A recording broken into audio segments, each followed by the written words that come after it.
Vous avez besoin de quelques astuces pour vos soirées? Je suis là pour ça. C'est parti pour les 10 astuces ce soir.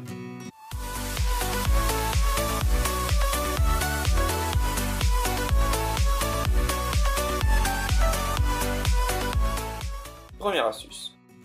Avoir préparé au préalable une playlist. Pour cela, il faut savoir quelques b.a.-ba si on veut se lancer sur le sujet. Car il a beau être connu, reconnu, il est toujours bafoué au quotidien. Il est vrai que les goûts et les couleurs, ça se discute. Mais parfois, quand c'est bien argumenté, on peut assister à un petit duel façon western. Donc en résumé, lorsque tu fais ta playlist, il faut mettre plusieurs genres musicaux pour satisfaire un maximum de personnes. Deuxième astuce.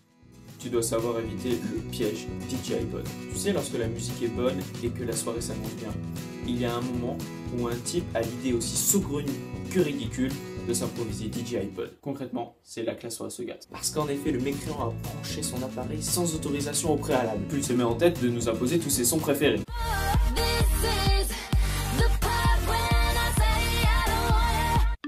Ariel, écoute-moi. Chez les humains, c'est la pagaille. Ce type est souvent une pièce rapportée que personne ne connaît. Il est donc difficile de s'en plaindre. Le pauvre, il est tout seul. Et c'est ainsi que l'on assiste à l'autoproclamation de Monsieur Ambiance. La solution dans ce genre de moment, c'est de prendre son courage à deux mains et lorsqu'il va se servir un verre, de reprendre l'engin en main. Attendez, sur l'engin, on a bien compris de quel engin on parlait. Ouais, sous l'océan. Et alors redonner la ligne directrice à la soirée. Troisième astuce.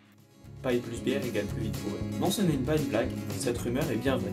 Vous allez finir bien plus vite, ivre, avec une paille. Et surtout avec la bière, car le vide que l'on fait en aspirant avec la paille, l'effet de l'aspiration abaisse le point d'ébullition. Et alors des vapeurs d'alcool se créent. Ensuite, ces vapeurs sont inhalées dans les poumons, et donc dans le sang. Et alors l'effet des vapeurs d'alcool, en plus de l'alcool que l'on boit, nous rend plus vite ivre.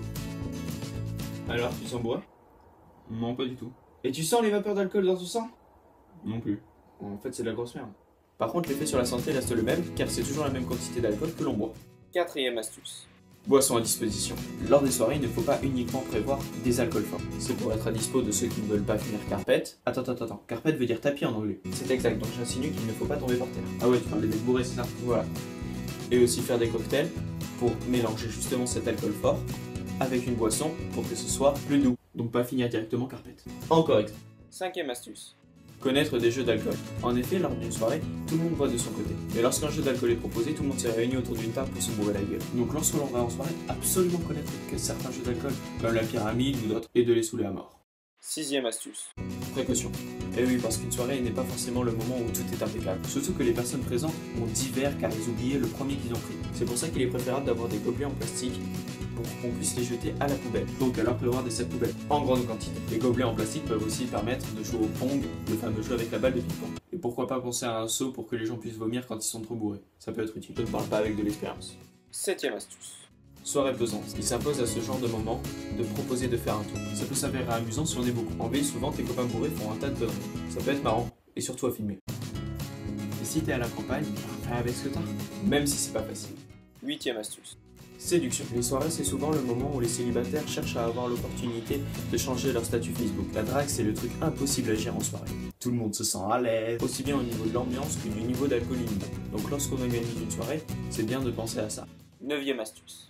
La danse. Ça, c'est le genre de truc où je suis extrêmement nul. Et donc moi, pour vous donner des astuces ou des conseils sur la danse, là-dessus, ne comptez pas. Mais alors, pourquoi tu parles de ça?